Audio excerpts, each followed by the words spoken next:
ഇപ്പോൾ ഈ പരിശോധന നടത്തിയ ഒരു ഉദ്യോഗസ്ഥർ ഇപ്പോൾ നമുക്കൊപ്പം ചേരുന്നുണ്ട്. നടത്തിയില്ല.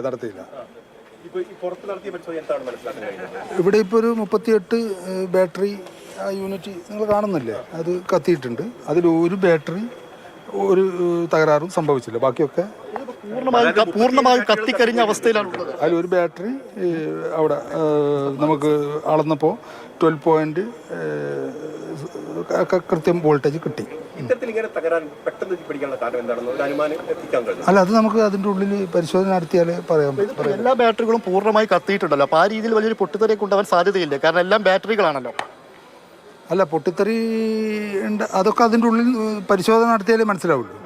ഇപ്പോൾ അറ്റകുറ്റപ്പണികൾ നടന്ന സൂചനയുണ്ടായിരുന്നു. അതിന്റെ അടിസ്ഥാനത്തിൽ ഏതെങ്കിലും തരത്തിൽ പാളിച്ചകൾ സംഭവിച്ചുകൊണ്ടാണ് കാരണം? അല്ല, അത് നമ്മൾ UPS ഒക്കെ പരിശോധിക്കണം. കൃത്യമായിട്ട് പരിശോധിച്ചാൽ മാത്രമേ പറയാൻ പറ്റൂ. ഈ സാധാരണഗതിയിൽ മെഡിക്കൽ കോളേജിൽ ഇപ്പൊ എല്ലാ ദിവസവും ഈ ഇലക്ട്രിക് വിഭാഗം പരിശോധന നടത്തുമോ? എങ്ങനെ അതിന്റെ ഒരു സാധ്യതകളൊക്കെ? അതുണ്ടല്ലോ, അവരുടെ മെയിൻ്റനൻസ് ടീം ഉണ്ട്.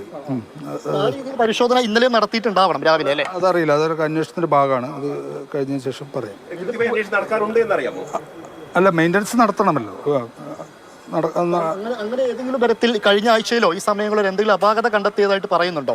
ഈ UPS മുറിക്കോ അങ്ങനെ ഇതിന്റെ ഭാഗമായിട്ട് മൊഴിയെടുക്കുമ്പോഴൊക്കെ മനസ്സിലാവും. അത് ഫസ്റ്റ് നമുക്ക് ആ സൈറ്റ് ഇൻസ്പെക്ഷനാണ് നടത്തേണ്ടത്. ആ റൂം പരിശോധിച്ചില്ല.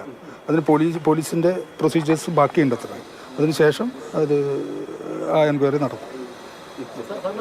ജ്യോതിഷ്, ഇലക്ട്രിക് വിഭാഗം ഉദ്യോഗസ്ഥനായിട്ടുള്ള ജ്യോതിഷാണ് ഇപ്പോൾ നമ്മോട് സംസാരിച്ചിട്ടുള്ളത്. കാരണം അദ്ദേഹം ഇവിടെ വന്ന് ഈ പുറത്ത് ഉപേക്ഷിച്ച നിലയിൽ കണ്ടെത്തിയ ബാറ്ററികളുടെ ഒരു പ്രാഥമിക പരിശോധന നടത്തി. പക്ഷെ അദ്ദേഹം പറയുന്നൊരു കാര്യം, അതിനകത്തെ UPSകൾ സൂക്ഷിച്ച മുറിയിൽ എന്ത് സംഭവിച്ചു എന്ന കാര്യത്തിൽ ഒരു കൂടുതൽ പരിശോധന നടത്തേണ്ടതുണ്ട്. എല്ലാം പൂർണ്ണമായി കത്തിയ നിലയിലാണ് എന്നും അദ്ദേഹം സമ്മതിക്കുന്നു.